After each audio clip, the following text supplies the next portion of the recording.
Nobody in this family remembers where the gloves came from. They just were always there, in the bottom drawer of the dresser that used to be your grandmother's, wrapped in tissue paper gone soft and yellow at the folds. A dozen pairs, maybe more, white cotton for summer, kid leather for church. One long pair past the elbow that only ever came out once or twice a year. Nobody wears gloves now, but somebody kept them all this time, folded the way she must have folded them the last time she took them off. If you ever had your elbows swatted off a tablecloth before you even knew you'd put them there. If you ever watched your mother check the seam of her stocking in a shop window before she'd let herself walk another step.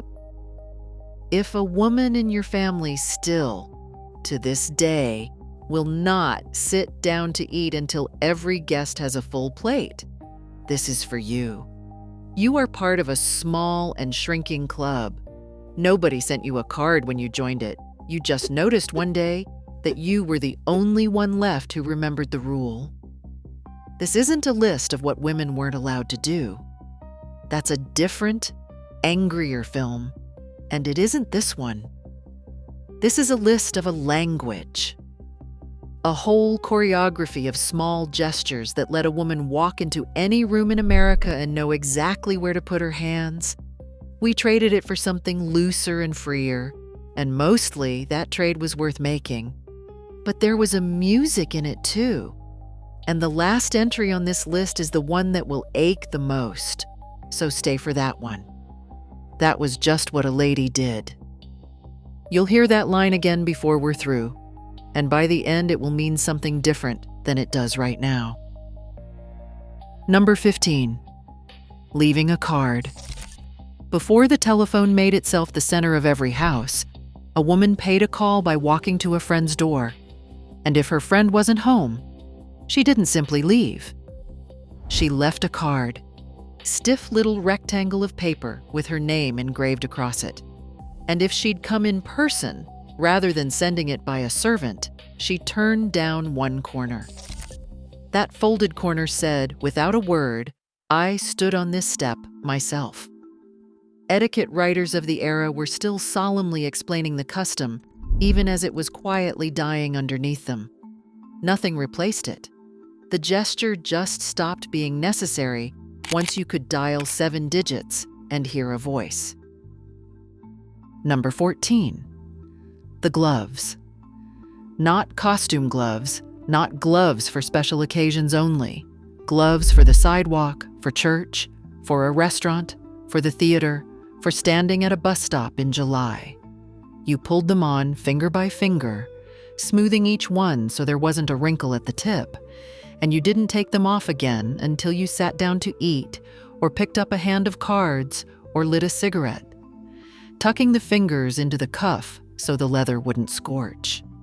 You remember the particular give of good kid leather warming to the shape of your hand.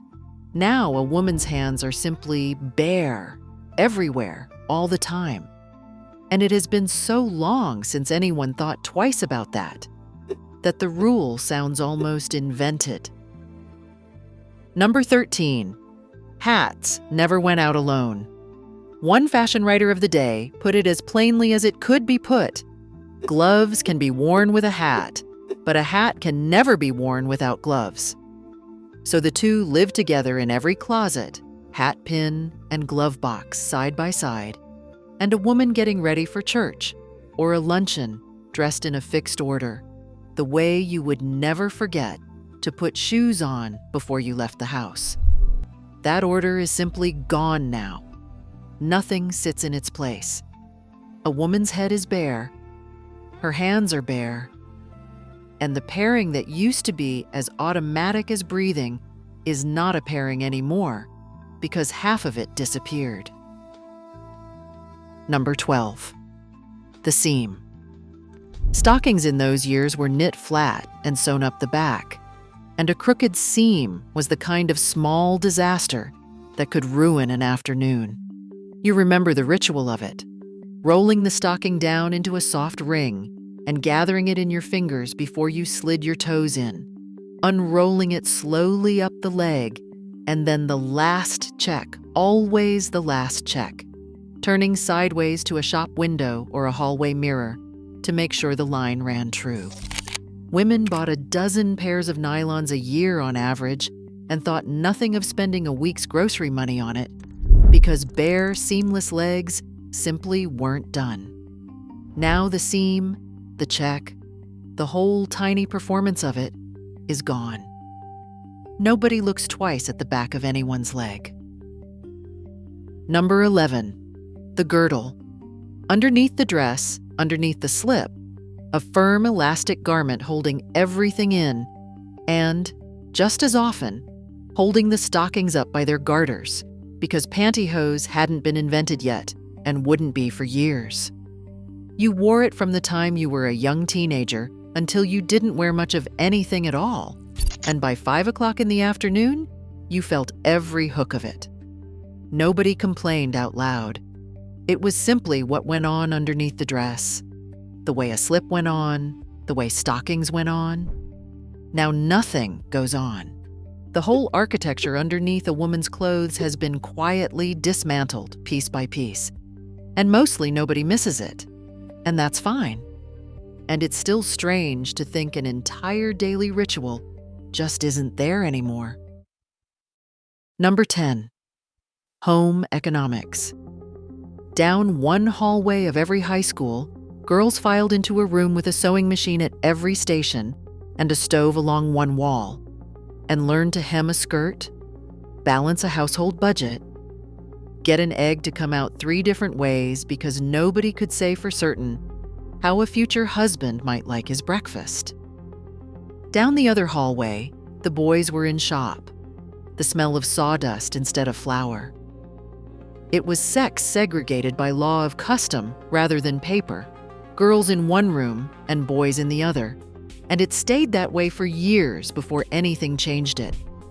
You remember the hum of a sewing machine you were terrified of, the particular smell of a home ec kitchen, flour and bleach, and something faintly scorched. What's there now, if anything, doesn't split by sex, and it doesn't assume a husband is coming. Here's a breath before we keep going.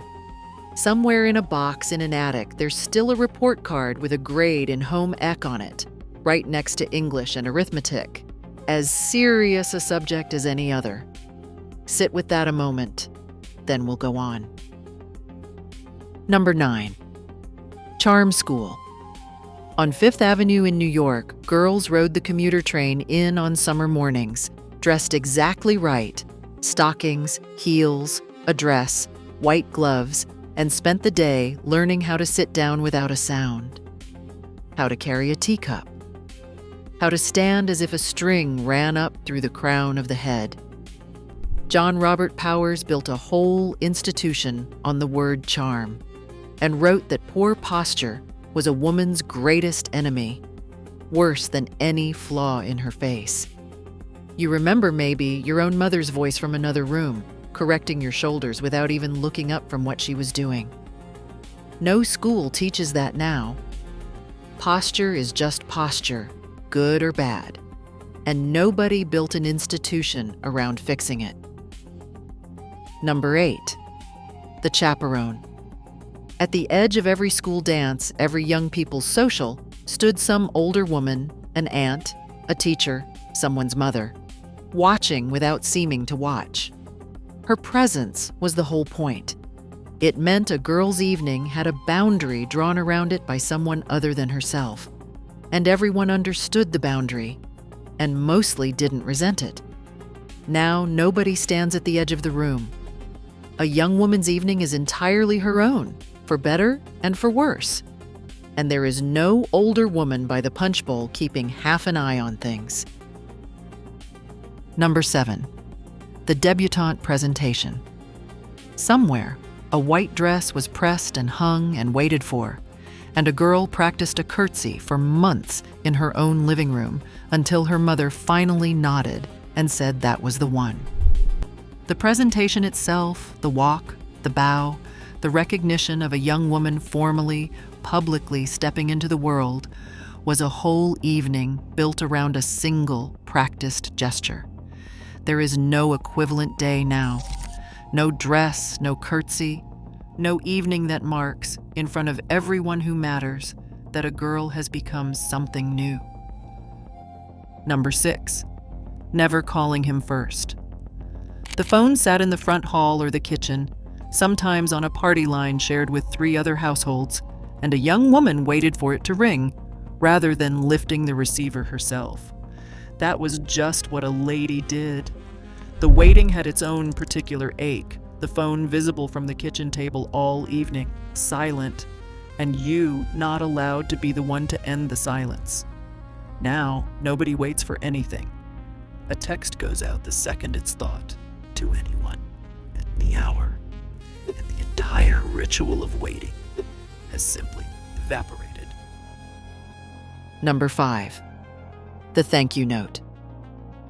Not a text, not a call, a note, written by hand and mailed within days of any kindness, however small.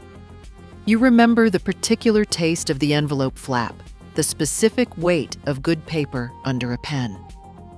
Amy Vanderbilt's Etiquette book, the one that sat on nearly every respectable shelf in the country from 1952 onward, gave pages and pages to the correct wording, the correct stationery, the correct number of days you had before your silence became rude. Now a thank you, if it comes at all, comes as 3 words typed into a phone. And the paper, the pen, the walk to the mailbox, none of it survives. Number 4, the stationery itself. A woman chose her writing paper the way she chose address, weight, and color, and whether her initials belonged pressed into the corner. A drawer somewhere still holds a box of it, barely touched. The good paper saved for an occasion that eventually stopped coming. There is no equivalent object now. Nothing physical sits in a drawer waiting to carry a woman's words to someone else. Number 3, no money, no religion, no politics at the table.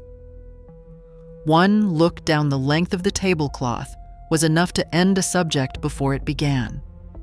The rule kept dinner a place where everyone could still sit together afterward. Now there's no look, no rule, and everything gets said. And you can decide for yourself whether that's an improvement. Number 2, the handshake exception. A woman kept her gloves on to shake a stranger's hand on the street. She took them off only for a head of state, or for clergy, the 2 exceptions worth bearing your hand for. It was a small hierarchy worn on the body, visible to anyone paying attention. The question doesn't even arise anymore. Nobody's hands are covered to begin with, so there's nothing left to decide. And number 1, standing up. The instant someone entered a room, whoever it was, a guest, an older relative, a man returning home, a woman rose from her chair. Not slowly, not when she got around to it. Immediately, the small creak of the chair pushed back, the dress smoothed with one hand as she came to her feet. It cost her nothing, and it said everything. You matter enough that I will not stay seated while you're standing. That was just what a lady did. Nobody explained it to her. She simply watched it done and did it herself. And one day, her own daughter watched her do it too. None of this was perfect, and nobody's asking you to wish it back whole. A world that measured a woman by how straight her stocking seam ran was also a world with plenty it should have let go of, and mostly did. And good riddance to most of it. That's not the argument here. The argument is smaller and sadder than that. Somewhere in the space between one generation and the next, a whole grammar of small courtesies, the standing, the note, the waiting hand by the phone, the glove going still for a moment before it came off, got set down. Nobody voted on it. Nobody wrote a law. It just got quieter and quieter, rule by rule, Until one day, almost nobody was doing any of it anymore. And the people who still remembered how were mostly gone, or mostly alone in remembering. That was just what a lady did, once, everywhere, without being asked twice. Now it survives in a drawer, in tissue paper gone soft at the folds, in a photograph where everyone at the table is sitting up a little straighter than we do now. It isn't foolish to miss it. It isn't foolish to wish for just a moment that someone would stand up when you walked into the room. You didn't get to keep the gloves. Most of you. But maybe you kept the habit. Maybe you're the one who still writes the note. Maybe you're the one who still rises from the chair. If you are, you already know exactly what this whole list has been circling around, and you don't need it explained. So here's the question, and it's yours to answer, not mine. What's the one rule from that world you still catch yourself following, even now, even though nobody's watching and nobody would ever know if you let it go? Tell us down in the comments. Someone else reading them will know exactly what you mean.